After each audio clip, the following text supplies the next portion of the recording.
James, good to see you again. Hey, right. How did your announcement go? Oh, mental. We were top spot on IGN for a while. They have their website, and at the top you've got sort of featuring 4 games, I think it is. We were number 1.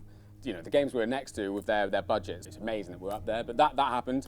And then, it's a load of articles from people, you know, from reputable companies spun up. Like Bloody Disgusting did an article on us, and I can't remember how many we got. We lost count at, I think, 54. It was a whirlwind, and it was amazing for us to see how excited other people are about the concept. And, you know, turns out lots of people want to be scared in a rural British setting.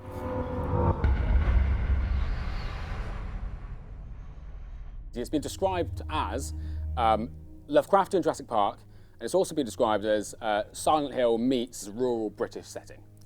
It's set on a fictional island, entirely overrun and inhabited by a scary cult called the Fallow Parish, and so they are the sort of one of the driving horror aspects within the game. But of course, there's this monstrous underbelly that starts to emerge as you play through the game, and that becomes the sort of integral antagonist.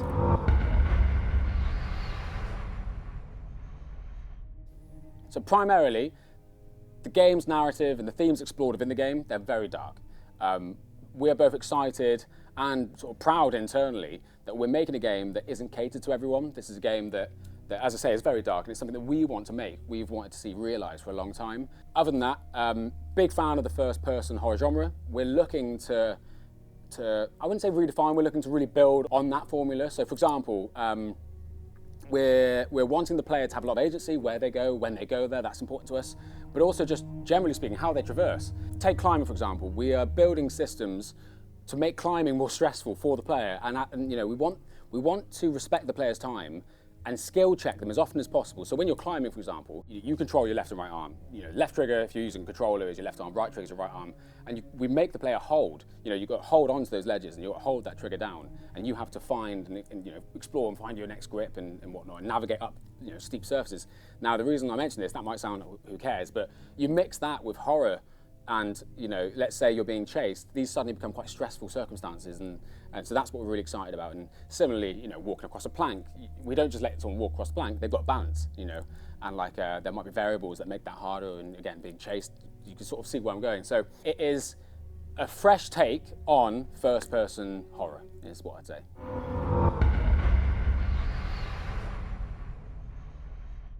Yeah, awesome question. So this is something I'm really excited about. In short, we're working on it at the moment, and it's not quite ready to show. It doesn't do everything that we want it to do. But one thing that's really important to note is that there is combat.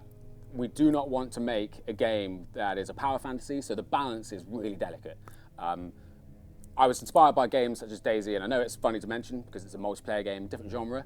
But what I mean by that is, in that game, you're really incentivized to, you know, explore every sort of abandoned house you come across. You know, you might have a gun with only 2 bullets, and then, you know, what I found in that game is you really covet that ammunition. You covet that. That gun's really important to you because you know it's not infinite. You're not just throwing ammunition everywhere. So that's something that we're desperately trying to capture.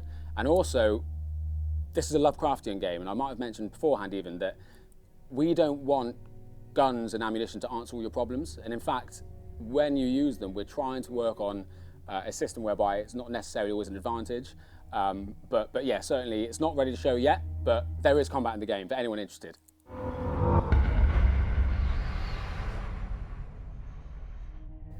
Of course, yeah. So I'll start with the games. Funnily enough, Metro Prime Echoes, huge inspiration. Otherwise, the more sort of slightly more genre-aligning inspirations are Silent Hill, Resident Evil Village. Some elements in that game I absolutely loved. Team as well. Of course, Amnesia: Dark Descent. That was the first-person horror game that I fell in love with. Yeah, there's sort of almost too many to count, really. They're the big ones. In terms of literature, it's very much a Lovecraftian experience, so the Lovecraftian literature really high up there. If you want, in the order, I would say The Thing on the Doorstep, then the Dunwich Horror, and finally Shadow over Innsmouth.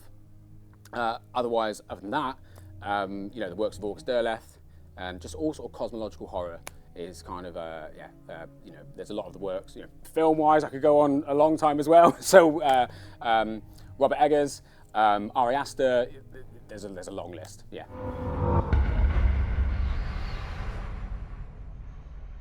We've been around working on other people's games for over 5 years now, sort of since 2019. We're fortunate enough to be a team made up of veterans in the industry.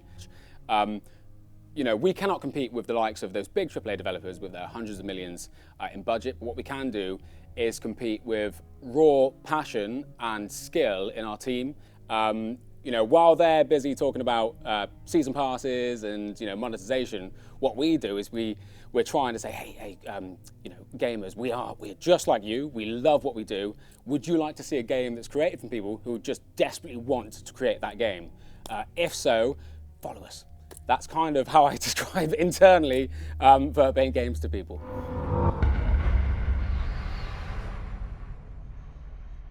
I describe the game as the opposite of an asset flip. Unscrupulous developers, what they'd do is the idea is they buy a load of asset packs from various stores online, and they'd smash it all together and they release a game. That is essentially the asset flip.